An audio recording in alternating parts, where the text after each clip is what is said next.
everybody, this is Michelle Scaife. I'm the Extension Agent with Better Living for Texans, part of Texas A&M AgriLife Extension Service here in Montgomery County. And today I thought we'd take a little walk through the garden and see what's going on.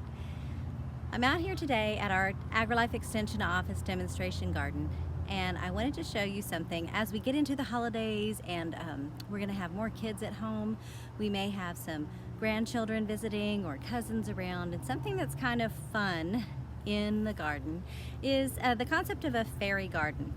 Our herbal demonstration garden, the part of our demonstration area where we have a lot of beautiful little herb gardens, has this sweet little wheelbarrow here, and inside of it they have all these sweet tiny little miniature items that are often commonly sold as parts and components to fairy gardens.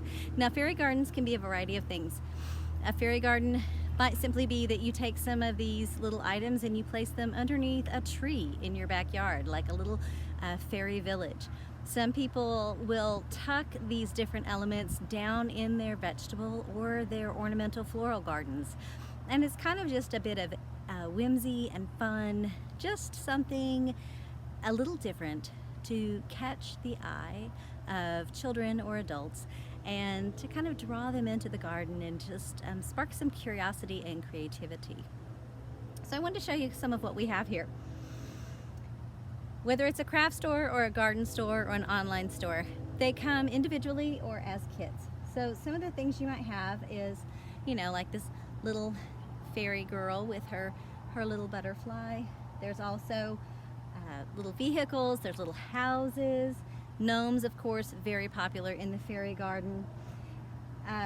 There's all kinds of little garden tools that you might see available for the fairy gardens. There's really no limit to them. Some of them are kind of theme-based, so they all might be woodland creatures, they all might be fairies, little kits that involve gnomes. Some of them are Disney related, and around the holidays, such as right now, you might start finding some that are Christmas themed or Candyland themed. They're very interesting and they're very cute. They're not expensive necessarily. Of course, like any hobby though, they can become something that kind of gets a little addictive, a little exciting as you go along. I have a few small little fairy elements in my garden simply because a few years ago my granddaughter she saw a few and she thought it would be really cute to tuck them in our garden. So at our house, the fairy garden elements are down in our vegetable beds. So they're kind of hiding under a tomato or a bench, and a little fairy might be hiding underneath of the pepper plants. It's just wherever she puts them. And when she's in the garden with us and she kind of gets tired of working or harvesting, she'll sometimes go take those little fairy garden items and move them around so that they're in different places every time she's there. So right now these are here just kind of in a display.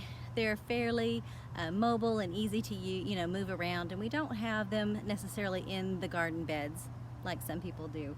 But there are some, if you were looking at different fairy garden layouts or ideas, there are a lot of miniature plants being developed that are teeny tiny, and they stay nice and small. If you look at like this one, something that stays really small. And those little bitty plants are sometimes planted in a container, and then the fairy garden elements are around it.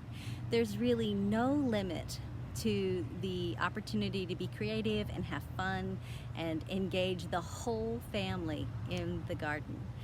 I hope you enjoyed this. I hope it sparked some creativity and maybe a new activity that you could do. I know that I've seen a few fairy garden kits where you can paint them yourself, and that would be just another great activity to do with the family during the holiday break, and again, get them out in the garden.